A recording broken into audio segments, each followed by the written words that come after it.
네이버 블로그 김종원 작가님과의 대화. 지혜로운 자가 진리를 깨우치는 법. 무언가를 알려주면 다수가 이렇게 반응한다. 매일 반성하지만 내 마음대로 되지 않는다. 하지만 소수의 지혜로운 자의 반응은 다르다. 점점 내 마음대로 되어가는 중이다. 아무리 배워도 깨닫지 못하는 자는 자신도 모르게 부정적인 감정에 집중하고, 스스로 하나하나 깨닫는 지혜로운 자는 스스로 의식하며 긍정의 공간으로 다가간다.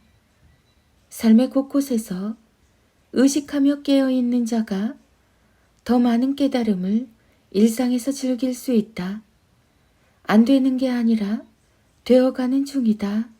김종원 작가. 아직 일어나지 않은 일을 걱정하는 너에게 너 또 걱정하고 있지? 미리 걱정한다고 달라지는 건 없다. 좋은 일도 그리 많이 생기진 않지만 나쁜 일도 생각보다 잘 일어나지 않는다. 습관적으로 걱정하는 삶과 이별하자. 만약 나쁜 일이 현실에서 일어나면 걱정은 그때부터 시작해도 늦지 않다. 실력을 기르는데 투자해야 할 값진 일상을 걱정으로만 채우기 때문에 오히려 걱정하는 사람들에게 나쁜 일이 자주 일어난다. 나쁜 일도 자신이 오래 머물 곳을 찾기 때문에 실력이 없는 약한 내면의 소유자만 찾으니 미리 걱정하지 말고 그 시간에 실력을 쌓아라. 김종원 작가. 김종원 작가님의 기적의 필사법. 다 커서 이제는 엄마를 찾지 않는 아이를 보며 선배 엄마들이 가장 후회하는 것. 대체 언제 이렇게 시간이 흘렀는지 모르겠다. 네가 어렸을 때는 내 시간이 그렇게 짧았는데 이제는 점점 혼자 있는 시간이 길어지네. 초등학교 입학식을 하던 때가 마치 어제 일처럼 느껴지는데 집이 좋다면서 바깥에 나가지 않던 네가 이제는 밖이 좋다면서 친구와 헤어지지 않으려고 하지. 그 모습이 정말 대견한데 엄마 마음은 왜 이렇게 허전한 걸까? 네가 자꾸 귀여웠던 엄마 껌딱지였던 그 예쁜 시절, 무섭다고 같이 잠자자고 할 때 할 일이 너무 많았지만 그래도 잠시라도 곁에 누워있을걸. 그게 마지막인 줄 엄마는 몰랐지. 같이 잠들 수 있다는 게 그렇게 행복한 일인지 그때 몰랐어. 함께 누워서 네 눈을 바라보며 울고 웃었던 그 시간을 다시는 만날 수 없네.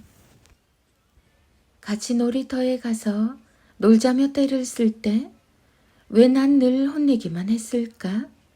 다시는 그런 날이 오지 않을 거라는 사실을 미리 알았더라면 아무리 힘들어도 널 따라서 놀이터로 갔을 텐데. 그럼 네가 얼마나 행복했을까? 맞아. 쉬운 일이 아니지. 다시 돌아간다고 해도 엄마는 또 화를 낼 수도 있어. 그래도 아쉬운 마음이 드는 건 어쩔 수가 없네. 내 시간이 많아져서 좋았지만 한편으로는 좀 어색했어. 네가 더는 엄마를 찾지 않으면서 엄마가 혼자 있는 시간이 많아졌고 참 많이 허전했거든. 아무리 혼났고 서럽게 울어도 아무 일도 없었다는 듯 새처럼 날아와 제잘거리는 너를 이제는 다시 볼 수 없다는 말이니까. 그래, 내 시간이 점점 많아진다는 건 너를 떠나보낼 시간이 점점 가까워지고 있다는 사실이겠지. 그래서 더욱 가슴이 시리도록 아파. 네 삶에서 엄마가 전부인 날이 이제 점점 사라지고 있다는 말이니까. 그 생각만 해도 지금 내 곁에서 웃는 네가 미치도록 사랑스럽게 느껴져. 어쩌면 이렇게 예쁠 수 있을까?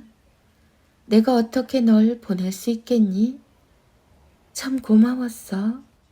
그리고 죽을 만큼 사랑해.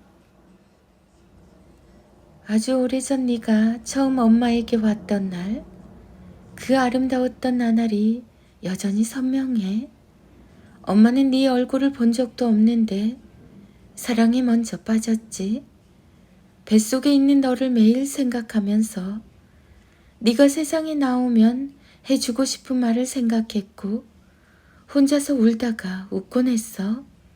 엄마 인생 중에 그렇게 행복하고 소중하게 간직하고 싶은 시간은 없을 거야.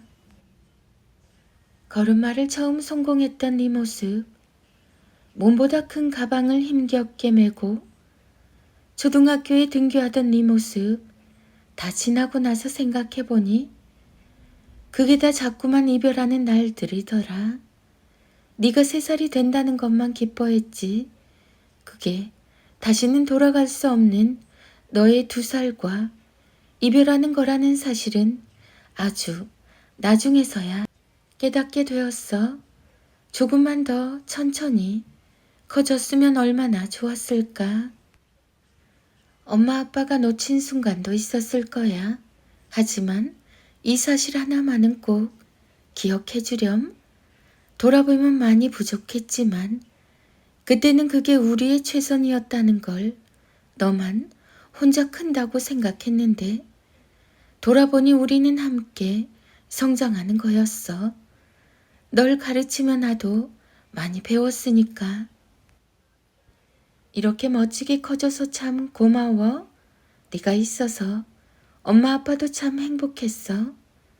그 조그마한 너를 다시 안을 수는 없겠지만 내 기억 속에 영원히 네가 햇살처럼 남아서 내 젊었던 시간을 예쁘게 비추고 있으니까. 어린이를 위한 철학자의 말, 김종원 작가. 김종원 작가님의 생각 공부. 좀 쉬라는 이런 신호를 그냥 넘기지 마라. 1. 커피를 평소보다 많이 마시게 된다. 2. 가슴이 답답해서 자주 고통을 느낀다. 3. 자꾸 습관적으로 한숨을 쉬게 된다. 4. 아무리 잠을 오래 자도 개운하지 않다. 5. 삶의 기쁨이 전혀 느껴지지 않는다. 6. 스트레스 때문에 살이 점점 찌고 있다. 7. 가끔 어지럽고 구역질이 날 때가 있다. 지금 내가 쉴 때가 아니야 라는 생각이 들 때 바로 가장 절실하게 휴식이 필요한 시기다. 이걸 착각해서 힘든 자신을 더 힘들게 만들게 되는데 그러다가 돌이킬 수 없는 최악의 상황을 맞이할 수도 있다. 쉴 때가 아니라는 생각이 들 때가 바로 쉬어야 할 시점이니 이런 신호가 찾아오면 바로 자신에게 휴식을 선물하는 게 지혜롭다. 태어나려는 자는 하나의 세계를 깨뜨려야 한다. 김종원. 자녀들의 인문학 인력 낭송이 이어집니다. 하루 한 장 365 인문학 인력. 아이에게서 보고 싶은 모습을 부모가 먼저 실천하세요. 부모가 자신의 삶을 살면 아이도 저절로 자신의 삶을 살게 됩니다.